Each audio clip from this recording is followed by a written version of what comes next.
Hello. We're going to talk briefly as an introduction to the North Carolina Universal Screening and Progress Monitoring measures that will be released statewide in the fall. Please note that this webinar should be accompanied by 2-column notes. I have more information for you, but if you have any further questions after this webinar about what we share, please feel free to reach out to your MTSS consultant in the Division of Integrated Academic and Behavior Systems from the North Carolina Department of Public Instruction.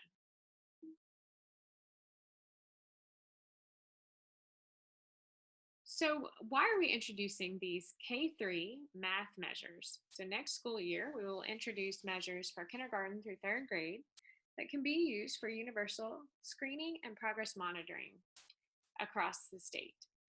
These are free, optional, and flexible tools that we will introduce.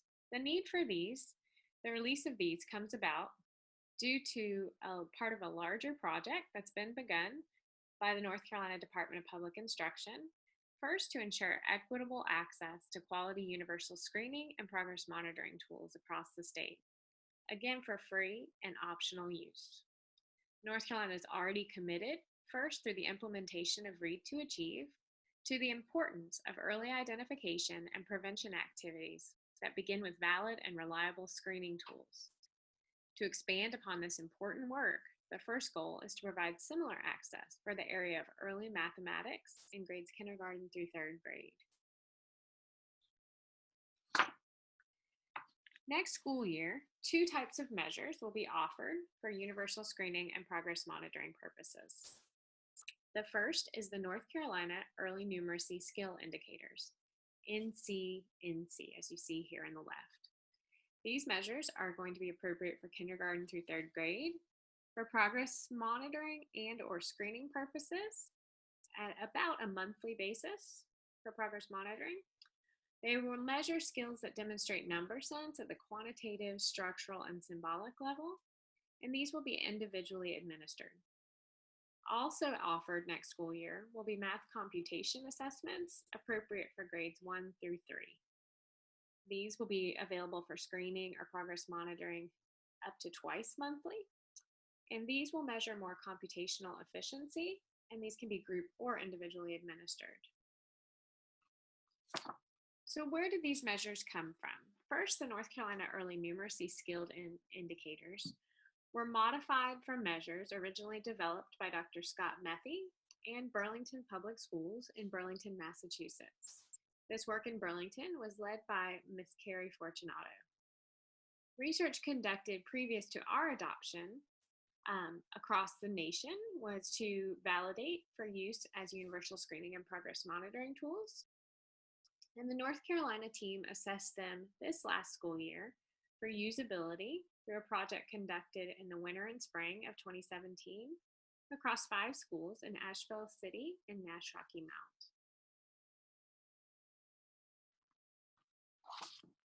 The math computation measures were constructed based on the wide research base of curriculum-based measurement. These are computational fluency skills, and they're skills that are included in the end of grade level standards for 1st through 3rd grade. We did develop here in North Carolina alternate equivalent forms constructed both with item type and complexity in each form so that they're truly alternate equivalent forms. And then we validated these homegrown measures last school year in Asheville City and Nash Rocky Mount Public Schools as well. For this usability study that we conducted in the 2016-17 school year, we sampled over 1,000 students and about 40 educators. Within that time, we looked at teacher acceptability and feasibility. We looked at their alignment to instructional approaches and the system support that would be needed for usage. We did this through measuring the student performance using the measures, and then also teacher surveys and focus groups across all of the schools. The results of this usability study was that we were able to decrease the number of measures that will be recommended for screening to maximize the efficiency of that. We'll also be making recommendations around the sequence of progress monitoring measures We also heard the recommendations from teachers and other educators that what the important part of this was to really lessen the burden on teachers. So we will be recommending what we call a cadre or team approach to screening, so that the classroom teacher in each individual classroom is not solely responsible for universally screening their entire class. So we'll be providing those recommendations to the field as well. We were also, from this usability study, able to look at our data to recommend score types and also make some minor language and format changes to the already validated measures. So where do these measures fit? As you know, if you've participated in multi-tiered system of support training, that within a comprehensive balanced assessment system, there's 5 purposes. The purposes you see here are the 5 purposes that we want to see fulfilled across schools and across content areas and grade spans. Within these measures, the first purpose that these measures can be used for is to identify students that may be at risk. These, what we know about universal screening systems is that they need to include indicators of risk for each major content area. Just like the DIBELS Next measures included in Reading 3D are research-based indicators of risk, these measures have the same properties. They are not meant to measure everything a student must know and be able to do at that grade level, but they're meant to give us an indication of if this student or group of students is on track with the skills they need to progress in the area of mathematics. Although these measures do measure some concepts present in our North Carolina Standard Course of Study, they are not a comprehensive view of the standards. Instead of a standards-based assessment, these are key indicators that students should demonstrate independent of standards or curriculum utilized. The second purpose of these measures is also to monitor student growth or progress over time. When a student's at risk in any area, we want to ensure they're progressing at a rate that will close the gap with their peers. It's important that this happens early on in a student's life in school so that that gap does not widen over time. So these measures are designed to be brief, sensitive, and repeatable in order to fulfill that purpose as well. Finally, these measures can also be used to determine the overall health of core instruction, which can inform instruction at the district, school, grade, or class level. These measures, although they can be used in a diagnostic way, are not originally designed for that diagnostic purpose to identify why students are at risk. You may need more information to make those determinations. And in addition, like we said before, these measures are not standards-based, not solely standards-based. They won't give you a comprehensive view of standards. So you may need more than that in order to determine if the student has met the outcome for that grade level. This is a list of the measures that we will be offering. It's important to recognize that not all of these measures are required or will be recommended for screening and progress monitoring. We'll provide guidance on the measures to use. And for progress monitoring, we'll also provide guidance on which measures to use for students receiving intervention. Each measure that you see here takes about 30 seconds to 2 minutes to administer. So if all of the measures were used, a testing time would be between 8 and 12 minutes. And the computation measure is typically administered in a whole group format and takes 2 to 3 minutes, depending on which grade level.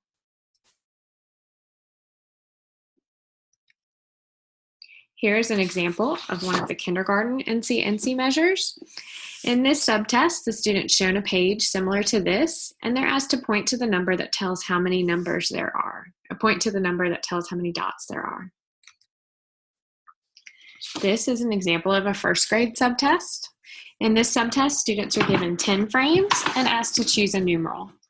Here, the student is asked to point to the numeral that tells how many groups of 10 and how many ones there are. And here is an example of a second grade subtest. This is a timed assessment of a student's accuracy and cognitive efficiency in using place value concepts. In this subtest, students are shown hundreds, tens, and ones blocks and asked to choose a numerical representation. Finally, here's an example of a third grade subtest. This is a timed assessment of an immediate prerequisite to solving word problems, which is the ability to correctly select an expression.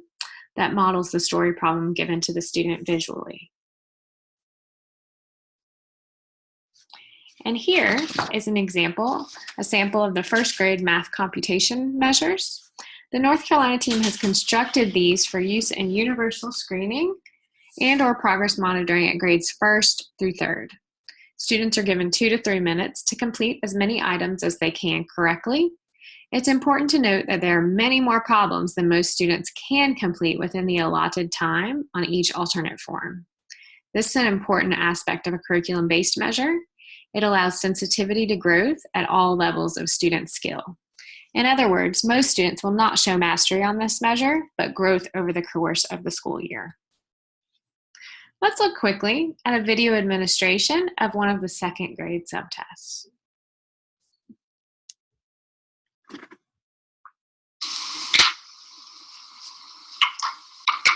You ready?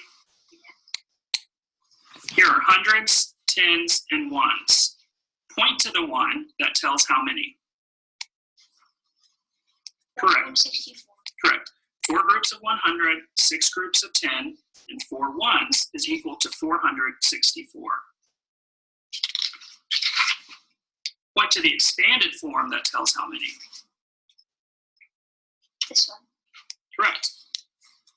300 plus 40 plus 2 is equal to 3 groups of 100, 4 groups of 10, and 2 ones. Let's try some more.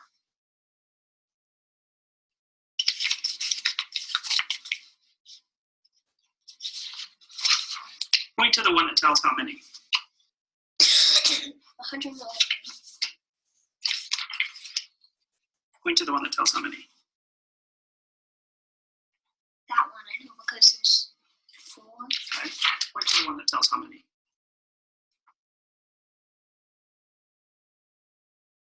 Okay, and now let's look at a kindergarten subtest being administered as well. Okay, the number 4 tells me how many dots all together. I can only see 3 dots. That means 1 dot goes here because 3 and 1 is 4. Okay, now it's your turn. Now it's your turn. How many dots go here? 2. But I see only 1. That's true. Correct. Yes. There are 3 dots all together. So 2 dots go here and 1 dot goes here. Let's try some more. 2 dots. How many dots go here? 2 dots. But there's only 2. Yes. Let's do it further.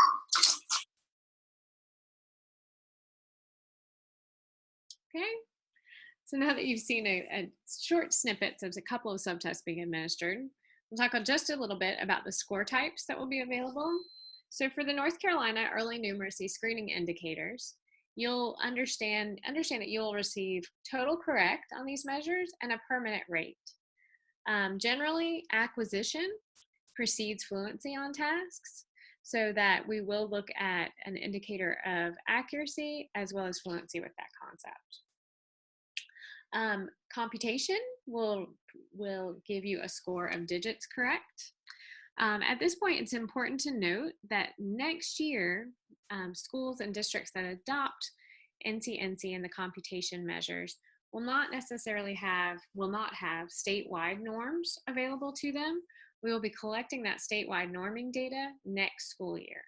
So we are asking for research partners that will assist us throughout next school year by administering the measures, and then also we'll be asking, as you administer the measures, to give us feedback as well in the form of surveys. So that by the end of next school year, we will also have statewide norms available, so that the 18-19 school year, those will be available for you to use in your goal setting and in your decision making for your schools. So next school year, although the norms will be collected then, throughout the statewide use, we'll also be able to get that information about what's working and what's not working. So we wanted to be upfront about that when we talk about releasing these next school year. You will get some information. We'll also be assisting and providing you resources to establish local norms for the use of these measures. So you'll be able to identify students that may be at risk and may need more intervention based on your own local norms as well. So we'll help you with that. Finally, what are the options for use? So first off, there will be, although these are free measures that we will provide to you, there will be a printing cost to districts. So it's important to keep that in mind that these are paper and pencil assessments. The options though for use are pretty varied. So they're free, flexible, and optional. So I want to make that clear that these are optional assessments. After your LEA or your charter school comes to an initial training, you'll gain access to the materials. So you may choose with those materials, after we give you the recommendations for which measures to use for screening, to screen all students 1, 2, or 3 times a year at some selected schools. Or you may choose, we'll give you recommendations about which measures to use for progress monitoring and how to use those, and you may choose only to use these measures next year for progress monitoring purposes. Or you may choose some combination of those 2 options, or you can also decide you don't want to adopt something new this year and you want to wait until those statewide norms come out. So you may go ahead and take a pass for next year and keep doing what you're doing, which is fine as well. That's option 4. We want to make these available and make them something that is a benefit to your district, not another thing you have to do. So how will you access these? So we ask that the MTSS coordinator, a math instruction or curriculum leader, and one other school or district leader attend initial training. The training for these measures will not focus so much on administration. We'll be giving some videos and some virtual access to learn how to administer the measures, but they're very simple to administer. What this will really ask you to do is think through the implementation together and how you want to bring these back to your sites. So you'll learn about the measures, you'll learn about the research, and then we'll talk to you about what are some options for implementation. And we do hope that when you leave that training, you'll have a solid implementation plan in place before you roll that out to the educators and stakeholders in your district. The training information is what you see here. Within the 2-column notes, you'll have some links there. We ask that you register at those links. We're providing training from the west to the east, as you see here. And we do ask that you register by the middle of July. The date you see here is going to be changed. So what if we know this is a short turnaround, so what if you can't make it in July? What we ask is if you're interested in accessing the materials, but you cannot send any staff to the July training, please complete the link that's in your notes. It's just a very short survey to indicate your interest, and we'll have some additional training dates available in the fall, and we'll try to work with you as best we can. So we are excited about this project and we're excited to roll it out to you. And please, if you have any questions at all, reach out to your regional MTSS consultant